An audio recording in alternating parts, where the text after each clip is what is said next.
we're having a conversation around beyond the ballot, what it actually means after those votes have been cast, and rebuilding integrity in Kenya's elections. Joining us this morning, Mulle Musau is the National Coordinator of ELOG, the Election Observer Group. He's here with us this morning. Mulle, good morning. Good morning to you, Ndu. How are you doing?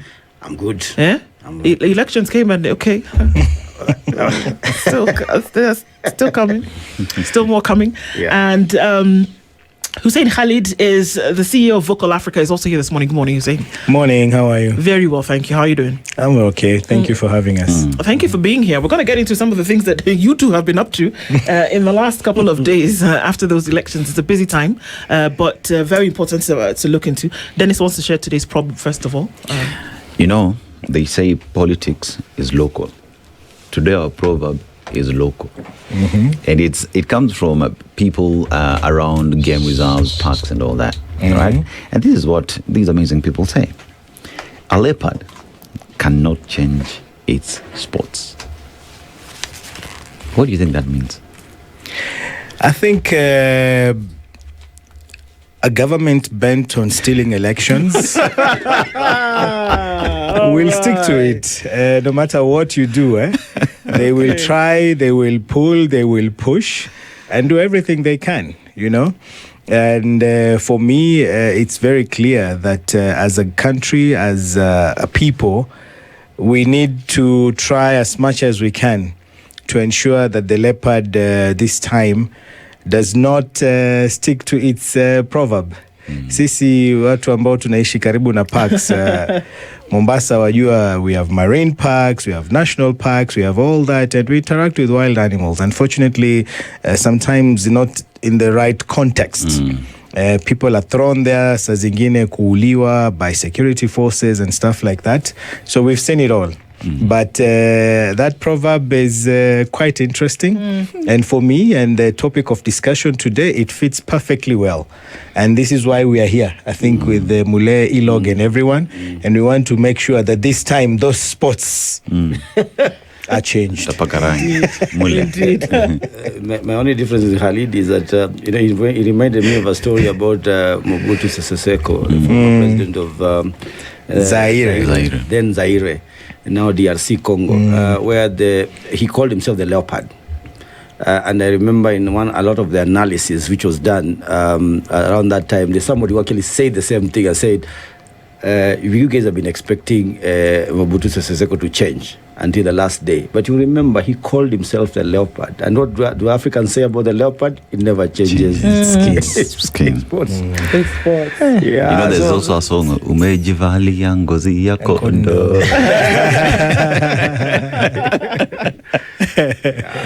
So we may be expecting perhaps too much. But we still have to, as Khalid says, I think we still have to make our case. Indeed. For how things must change. So we're saying that there is a case and that things must change. Well, let's start from an observatory point of view. We know that ELOG released an observation report on Wednesday in terms of what was seen. And for all because we read it, for all intents and purposes, you told us that what you saw in this election was a skeleton of the IEBC performance, but there was no flesh, blood, veins, or vessels. Well, one of the things, first a correction, that we issued a final statement. Final statement, not a report. Not a report, because we got to give the report. And that report will be more specific. Because we got to go to the incidences themselves, where we can be able to report from Malava, from Magarini, everywhere. We need to give the details because people need to know. Where we name names and so forth. Yeah. So for me, what he said and in that report was that we say that IEBC punched way below their weight. It's an independent commission. It's been given the powers to be able to run and manage our elections. And they go through public vetting. These are some of these officers, people who are very good, have a lot of experience. Some of them are very good election experts. Kenyans have entrusted that body, or at least an independent agency called IEBC, with all the powers, protections, and everything to run those elections. So when they don't do that, or when they do it to some extent, and then they leave out some glaring issues issues, like overall management and control of the entire electoral process. The police who go to IEBC, for instance, are delegated to them, are given to them for purposes of control. They are under the direction of IEBC. IEBC assumes authority over the police and the security forces that come towards addressing issues to do with security or trying to control security, providing security and ensuring there's a peaceful environment. So it is still the duty of IEBC to ensure that there is peace. Yes, it is a police directly, but they are under the command of IEBC at the time that we are conducting an election. And so when we see this violence across the country, we see people dying for the sake of an election. In 2017, when IEBC believed that there were some areas of the country which are so hostile and so volatile that they could not conduct credible elections, they suspended those elections. Remember the ones you remember the presidential rerun? Yes. Yeah.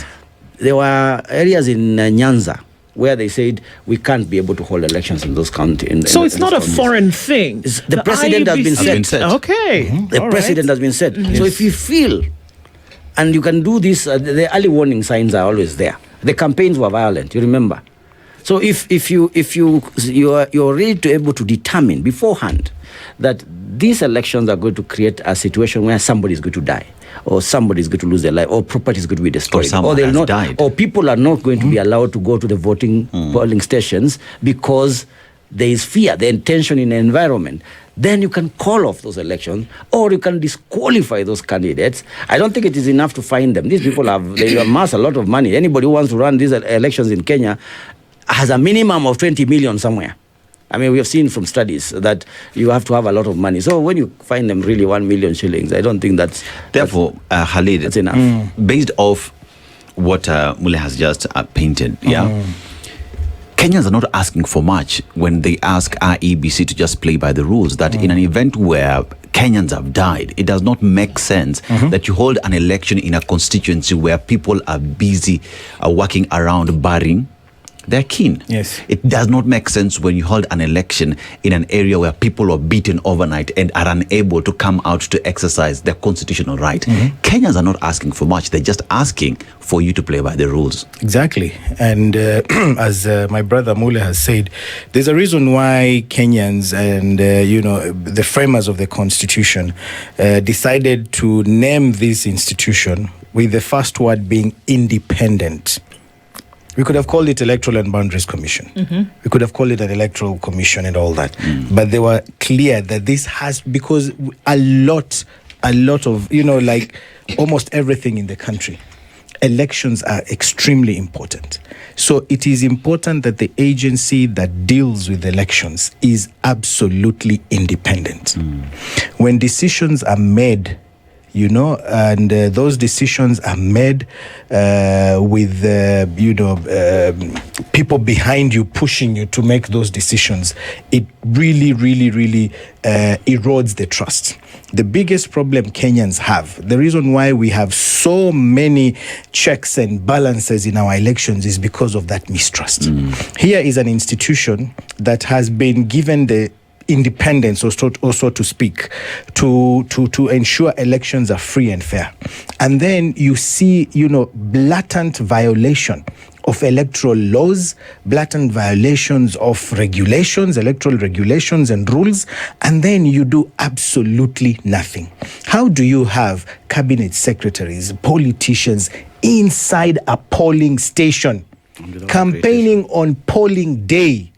Going even inside, those polling stations, a politician filling in a form saying she's an observer. How can a sitting politician, a woman representative, fill in a form as an observer? That's not possible. The best you can be is an agent. And you have IEBC there. You have the returning officer. As Mulle has said, you have total control of the police. During elections, police do not follow their usual command. They follow orders from the IEBC. So you have all these facilities, you have all these resources at your disposal, and then you do absolutely nothing. How do we allow public servants, a speaker, a cabinet secretary. You're supposed to be working for every Kenyan. Yet you're going out there engaging in partisan politics, using resources from the government. You're going there with government vehicles to campaign for a candidate. So you have all this, and then you call yourself Independent Electoral and Boundaries Commission, and you do absolutely nothing about this. This is why we are angry. And we're saying, if we don't take the necessary steps now, if we don't rein in on these politicians and these institutions that are supposed to be doing their job, we will be the ones to suffer even worse come 2027. Well, that's why we must shout now. That's why we must scream at the top of our voices, because we are looking at 2027. And if these practices are allowed, to proceed unchecked, then we will have ourselves to blame come 2027. It's interesting because we did pose this question to the IEBC just a couple of few days ago, and just to be able to get a response from both of you is that one of the things that they said is that, well, you can't say we've not done anything. We've condemned in the highest terms possible the violence that we saw. We condemned and we urge and encourage the politicians to, conduct themselves and civil servants to conduct themselves with decorum. Is condemnation and encouragement enough in terms of action, Mulle? I don't know if do you remember when that statement was released? Which one specifically? That particular one on condemnation. He said it here where Khalid is sitting this morning. He sat here on Tuesday, Monday. No. It was yes. What I'm saying is, do you know when it was released? Yes. But do you know when it was released? Oh, right. Yes. It was released around 5. Yes. On the day of that election. Yes. Did we have a campaign period which was violent? Yes. Did we have an election eve which was even violent? Yes. Did we have an entire day of running battles? Why would we want to condemn violence at the end of the day, after the fact, basically? Yeah. So I think they fell short of the expectations in terms of what they ought to have done, and that's why I said these are things which need to be preempted. When we say elections needs to be conducted in a credible, peaceful, free and fair environment, we do not wait until it happens and then we start asking ourselves whether it was a peaceful environment or it was a free and fair environment. We try to put in place things, mechanisms, frameworks that allow us to ensure that there is a guarantee before the act that this is, and that's the time you call out. That's the time you say, should we find anybody perpetrating violence? Should we get anybody who is inducing people? Should we find a public official who is participating in this? You start telling people, this is what we are going to do. If we find you and your candidate, we are going to disqualify you. If it's a party, we'll disqualify all your candidates, even in these elections. Or we're going to stop the elections forthwith. So you say those things before, so that you read the Riot Act before. You don't wait until it is over and then you start saying, we condemn this violence because it's already happened. Now, a number of offenses, Khalid is talking about these offenses and what has happened and how the impact of that to the voter. Remember, these elections belong to the people. People are the ones who you are trying to create an opportunity for people to choose their leadership in an atmosphere where even the oldest, the sickest, the youngest, the most marginalized person can access a polling center or a polling station to be able to conduct that, to exercise their sovereign responsibility. That does not happen because they are running battles. That does not happen because money has been given. Blankets have been issued out, mattresses all over the place. And suddenly people are coerced. You remember in our statement we say that there are even people inside the polling station who are taking photos of their marked ballots. Usually that is an instruction given outside. We are not going to give you this thing if you do not convince us that you voted for our person. And how else do they confirm? Take a photo. And that's the reason why it's not allowed. Our elections are by secret. It's one of the greatest principles of our elections. Secret ballot. So, Khalid, Naam. Let's look at the Independent Electoral and Boundaries Commission. The word independent, where am I heading? You look at the independence that gives IEBC the power to act, the power to call out individuals, the power to sanction, the power to postpone or even cancel elections, right? Because someone has not played by the rules. Election regulations become law because everyone has to play by the book. Now, here's a situation where candidates are going against each other to be able to convince the citizenry that they deserve the vote. But you have an individual who is being supported by government machinery, you know, and at that point asks the question, where is the fairness in this exercise? Where is the independence of IEBC to exercise that law and to operationalize the policies that it has put in place? Did we see an independent IEBC during the election? And what does that then mean for Kenyans come 2022? Do Kenyans now trust IEBC? 2027. 2027, yes. You see, it has to be stated very, very clearly that for the IEBC, which has powers to suspend elections, powers to disqualify candidates, and then in the face of gross electoral malpractices, including killings, you know, violence, destruction of property, and you opt to simply condemn, that is perpetuating impunity. And when you perpetuate impunity, it leads to breakdown of law and order. And when you do nothing, it means you are attracting chaos, you are attracting further violence, and you're attracting people to believe that you as an independent electoral and boundaries commission are powerless and that, you know, people can then go ahead and do as they wish. It is, you know, unfathomable that you would have this kind of violence and yet you proceed with elections and you even declare winners. We don't want to see this. You can imagine these were just, you know, 22 by-elections? Yes. Imagine a country where you have the same scale of violence now for the entire nation, where people are voting presidential, senatorial. I mean, will be worse than Tanzania, you know? So it is very, very important that we deal with this issue right now and we tell the IEBC, do not be afraid, do not be intimidated. You have powers, act independently, be decisive, and ensure that, you know, rules are followed by everyone. I think for me, this is very, very, very crucial. And I hope that IEBC is listening.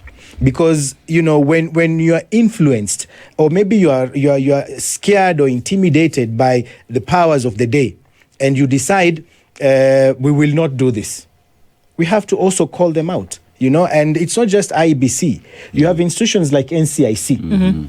You know, people are, you know, just, you know, blabbering, saying obscene things, you know, there was no cohesion, absolutely. And then you have NCIC that is supposed to jump in and assist. You have ESCC, issues of integrity. We heard of candidates who have corruption cases. You know, where were all these institutions? So yes, IEBC at the helm, but then you also have other institutions. Police were absolutely selective in their responses. If it is, you know, an issue touching on one side, particularly the government side, they turn a blind eye.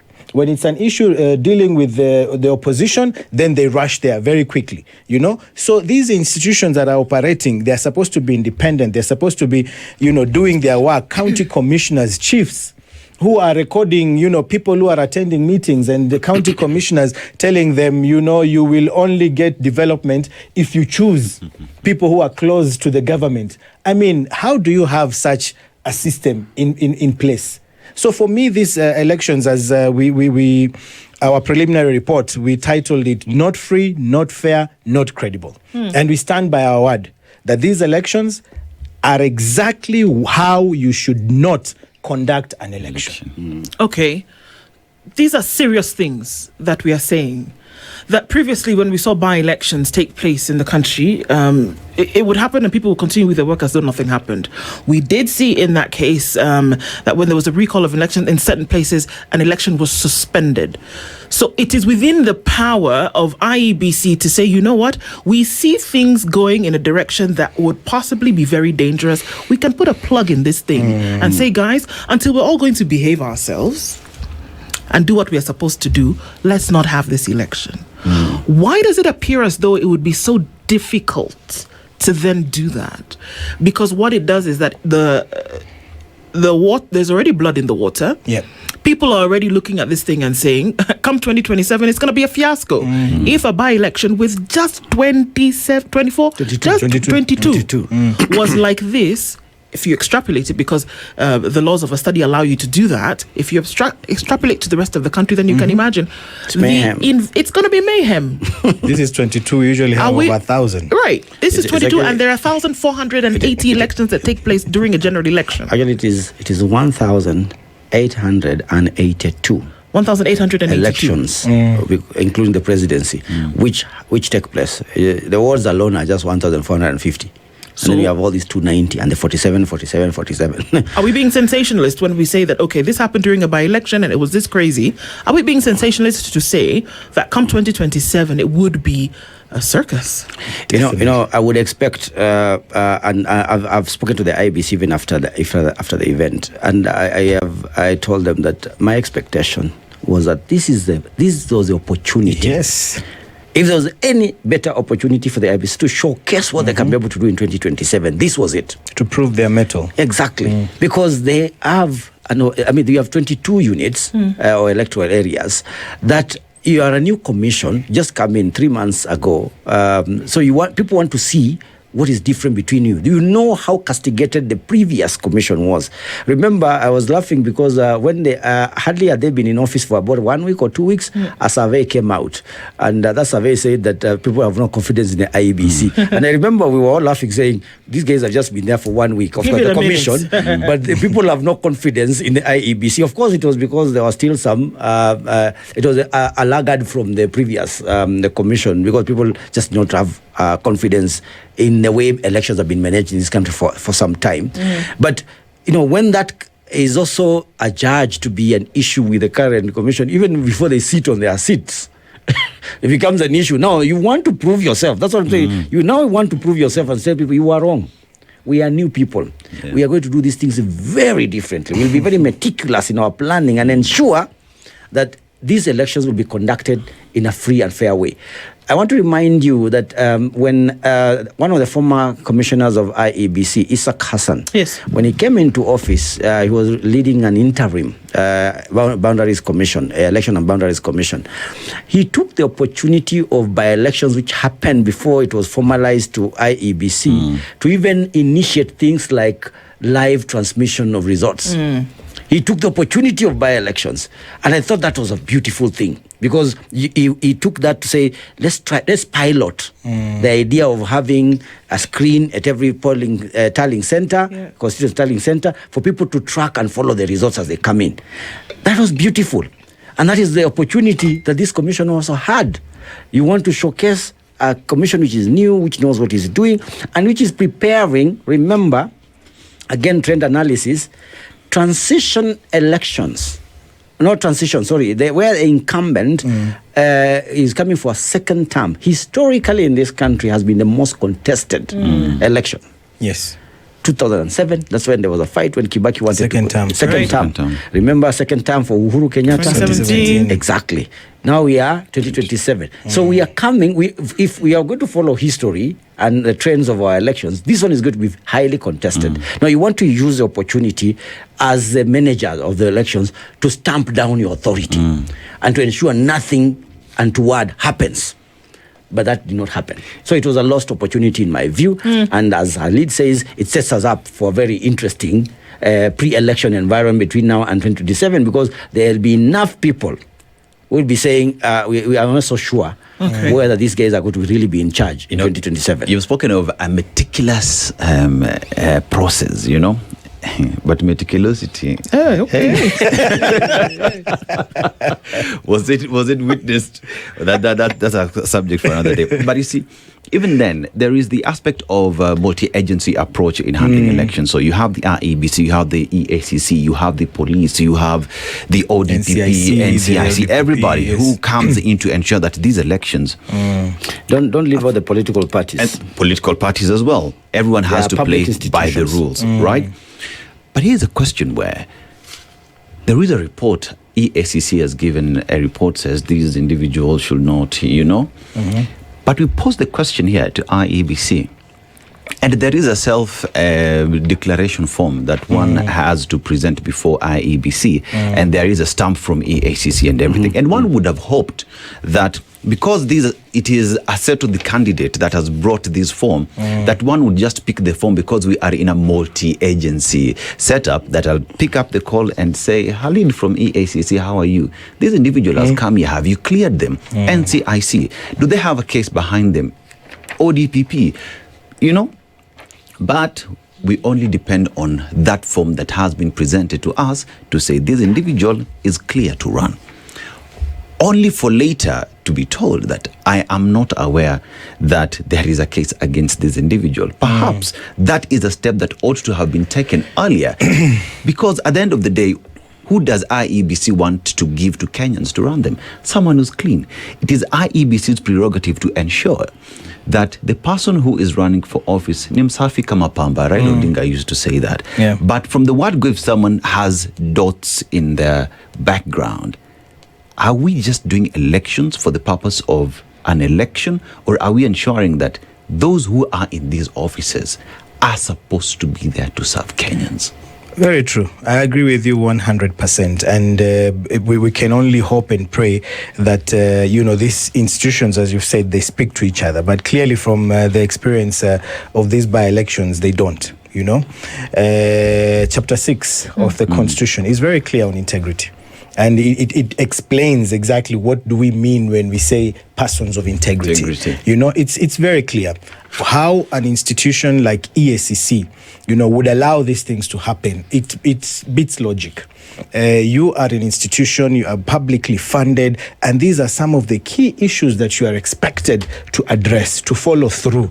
And when people come out and they present these facts and they say 1, 2, 3, you expect an institution like EACC to jump in. That's why we were, very clear in our preliminary report that EACC has failed Kenyans, not just on issues of ensuring people are scrutinized, that they are corruption-free and all that, but also when public resources are used in an election. As EACC, that is your primary duty. That is why you exist in the first place. You tell these people you cannot be using public resources in a campaign. Cabinet secretaries, the constitution is very clear. They're not supposed to be Actually, we have by-elections because specifically you resigned from being a politician to be a cabinet secretary. And then there you are as a cabinet secretary politicking. I mean, it's ironical, and you just, sit down and you see these suckers and you're like, what are these people doing in office? And if you can't do the job, then step aside. EACC, IEBC, Police, Inspector General, and everyone else, if you can't do the job, step aside. And as Mulle has said, the second term elections have, for years been hotly contested. From 1997, kule kwetu Mombasa, tulikuwa na clashes za Likoni, sijui kama munakumbuka all that. 2007. The swearing in at night and all that. 2017, the repeat elections and all that. We are now going to 2027. And judging by these by elections, the signs are not good. Okay. And we have to deal with this now. Let's not wait until it is too late. And there's a dealing of it.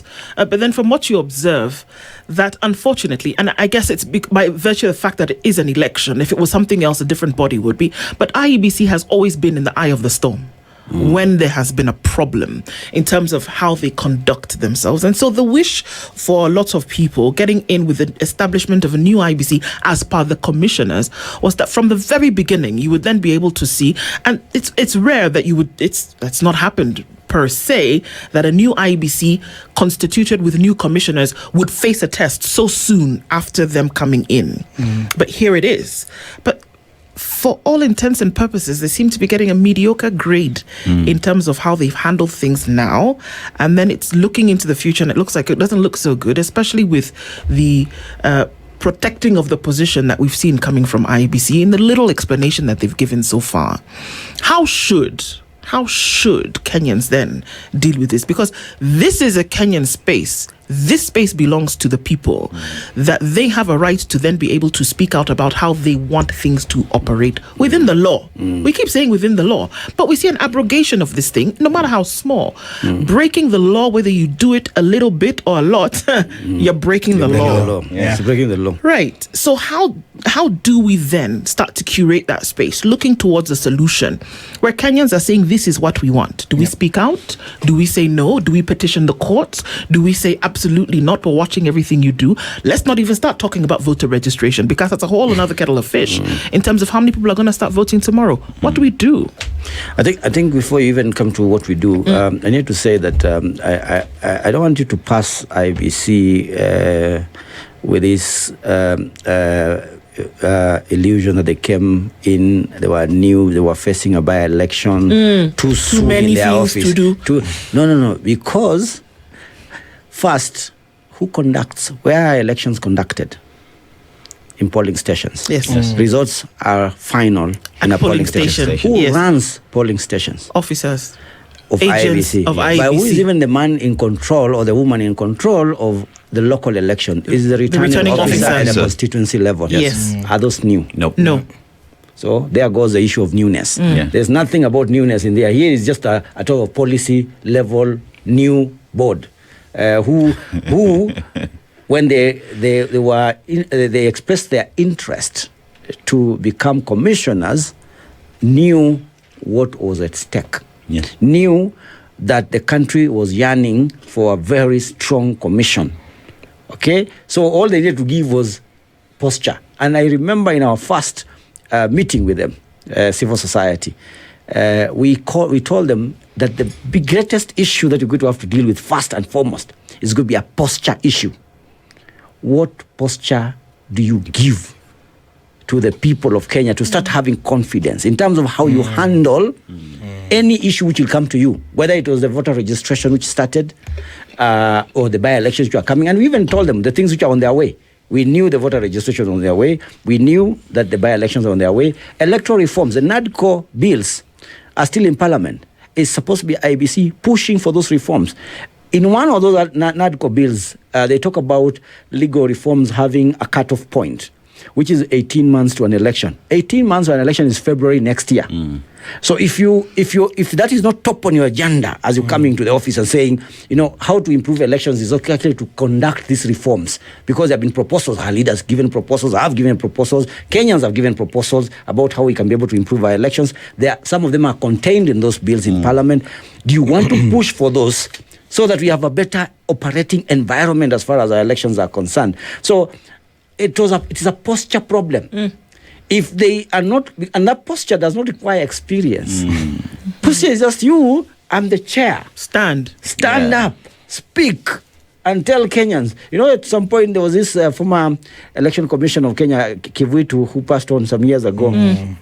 One of the things I loved, he ended up, of course, bungling the thing in his commission. But I loved his posture.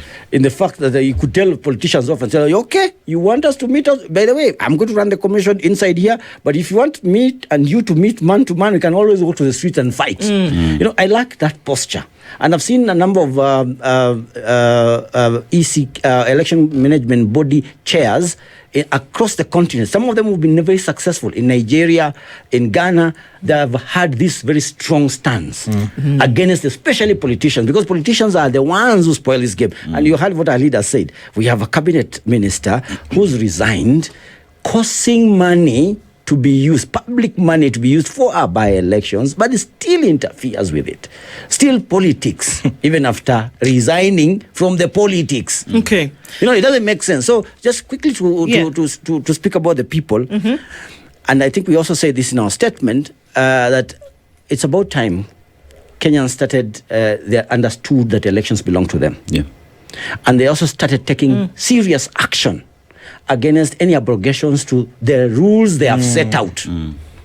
Voter bribery, inducements, and those things, people can refuse. People refuse. There are places people have refused such kind of inducements. There are places people stand up and say, we are not going to allow strangers to come to our polling stations. We do not know them. And you even saw in some of the places, you saw some, I think in some of the areas, we saw cabinet secretaries being chased away. Yes. By people, by voters. Magarini. So, yes, so we need the people to take the position of saying that we are the first protectors of our vote.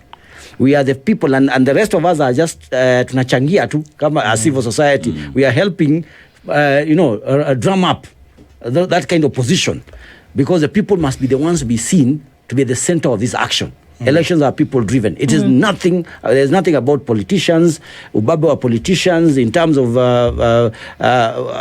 them throwing their weights this side and the other side. We don't need to see that. We need to see the people themselves protecting themselves through their own organized civil societies or local organizations, but they have to stand very bold against Mulle, you've talked about newness, yeah? And I really have a problem with anyone thinking that just because you are new into office, you're not supposed to deliver. Because at the end of the day, if you go through an interview process and you've gotten the job, your boss will not care that you are new. All you have to do is deliver. Yeah. You know what I mean? If I go to buy a new car 0 mileage today, that is a car that I expect will serve me for a very long time to come. From day After one. I break it in at 1,000 kilometers, I am supposed to enjoy that car. Very true. That is pretty much the ideology that IEBC has to take. And the 2025 by-election pretty much was that point where they break the 1,000 kilometers and for people to trust that this vehicle will take me to the final destination. Sadly,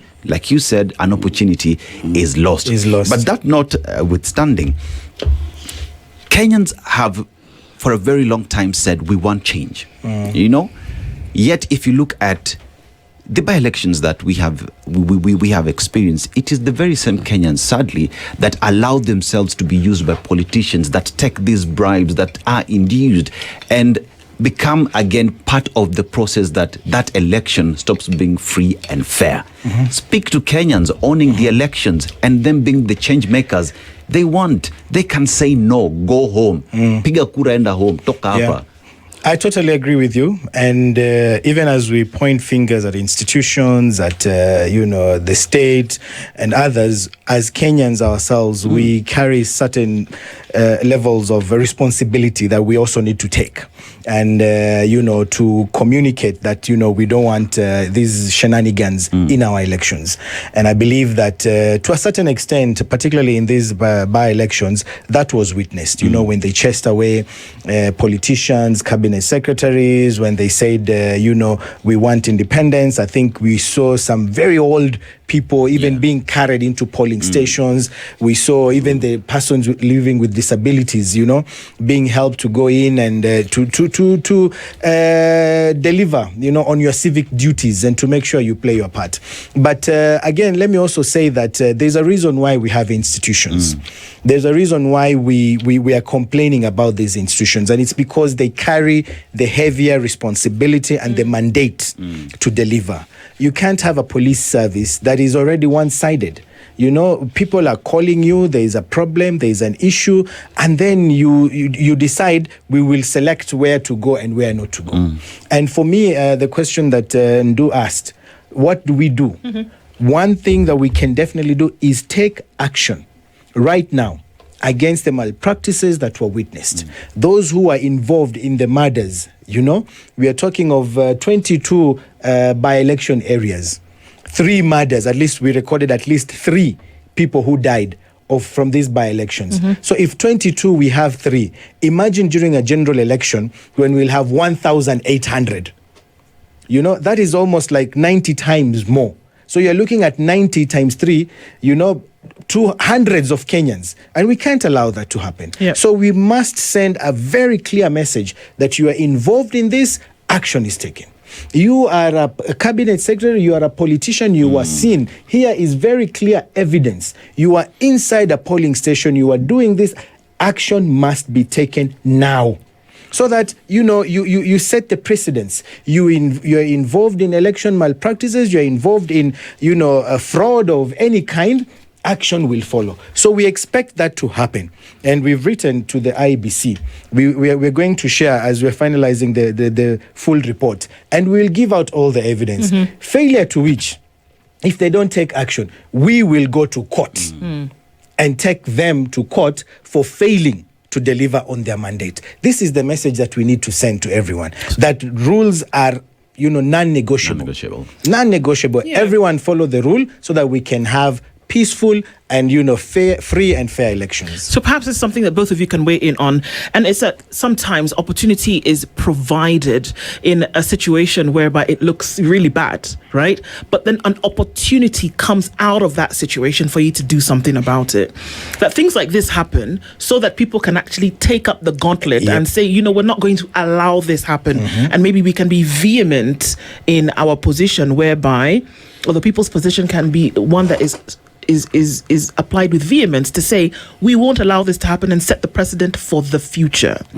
How do we deal with the issue of being a private citizen vis-a-vis a public officer? Because this is the argument that is being used today.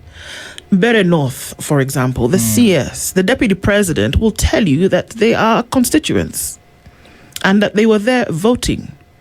But then one would ask the question, and I keep asking, how much does it take to move the deputy president in a day?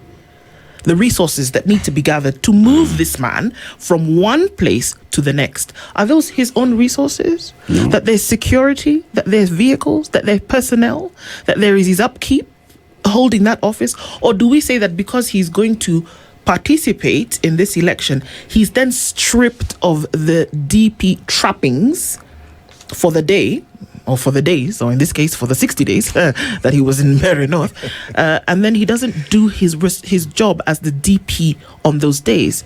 Can you say that at an individual level, his position is stripped of him while he's doing this and he's a private citizen, and then it comes back later? This is just one example, because that is the explanation that is being given by proponents of that particular position. Mulle?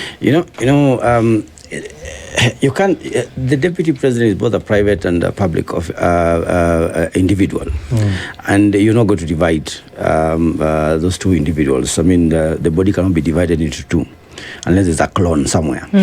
But in my view, it's a question about being professional, and there's something called professional etiquettes, and there's ethics that we employ in our leadership and in our whatever position and responsibilities we are given. You can decide to act as an adult, or you can decide to act as a child. Right. You can make a decision. But if you're going to go to a meeting where people are discussing serious adult issues, you choose how you want to behave in that meeting. And I don't think you want to behave like a child in a meeting like that. So you want to be able to posture yourself as a person. And that's why we have protected it. That's why we talked about the leadership and integrity issues in the Constitution, where there is a certain framework that allows us, or that guides our behavior. In fact, all these things are inscribed somewhere, so that lest you forget, or lest you assume that maybe in your mind, I can't remember how I was supposed to do. We have put codes of conduct. We have put it in the Constitution. It's all over on how you're supposed to behave at certain times. A very good example in this by-election is that the president, he could have been accused a little bit of still weighing in on the by-election a number of times. But if you looked very closely, he tried as much as possible to steer away. Why was that not possible for the deputy president? Why wouldn't that be the same kind of thing that the deputy... And we've seen times when the president decides to weigh in really on an election. We have seen what happens. And we even see the kind of things that they do, which means they know that there is a space they're not supposed to get into when we're having these processes. So I think it was a choice issue. He decided to actively participate, despite the fact that the code of conduct, there's a professional ethics which are supposed to be in place. There is also a clear article on the Constitution that gives a framework, guidelines on how people need to behave themselves. And we know why it is unfair. I mean, you don't even need to explain why it is unfair for public resources to be used one way or the other in an election where there are contestations between a governing party or governing people in the governing party and people in the opposition. It's totally unfair. It's a skewed environment. So I think for me, that's the issue that, I've said this, I always summarize it in 2 words. Political bad manners. Tabia mbaya too. People choose to have bad manners deliberately. Yes. You see, Mulle, ignorance of the law is never an excuse. Exactly. When you talk about what the law says and regulations given by IEBC, that is the law. We're talking about the professor of the law. Exactly. What you mean? Exactly. You know, we're talking about a cabinet secretary who was a legislator. What is the work of a legislator in the National Assembly? To legislate. They that pass means those laws, passing and drafting laws is your number one priority. Former Attorney General. Former Attorney General. Who is supposed to be the reference point when it comes to some of these issues. That means it is well documented. People know what they ought to do. They just choose not to. And this is what I'm saying. This is it's not even ignorance. It's deliberate. They know what they're doing, but they still went ahead and chose to break the law. Yes. There must be consequences. Impunity. There must be. We cannot, allow impunity of this order. We have to take action, and this is why we're saying, why are we not doing anything? You want us to just forget everything, move on, business as usual? When, individuals, as we've said, former attorney generals, professors of law have openly violated the law. There has to be something done to curb this. Otherwise, you're then telling people, he did it, so why are you coming after me? For me? Yeah? So if we deal with this now, and this is the time for IEBC, you prove your mettle and you say, no, we are not going to allow this to happen. And take action so that, you stop others who, have similar ideas or think that they can actually get away with it. And if we do that, I think then we have a better way of... That's the conversation. And it's about, looking at just, you're not shy about it, saying it as it is and getting these things done. Yep. And the people be at the center of all of this, and that we can have these conversations and push this agenda, I think, is important. And we want to thank you, both of you, for doing that for us and with us this morning. Mulle Musau, who is the National Coordinator of ELOG, the Election Observers Group, and the CEO of Vocal Africa, Hussein Khalid. Thank you both for being here this morning. Asante Sana. Thank you. Thank you for having us. The conversations continue. Thank you. This is the Situation Room, the only way to start your day.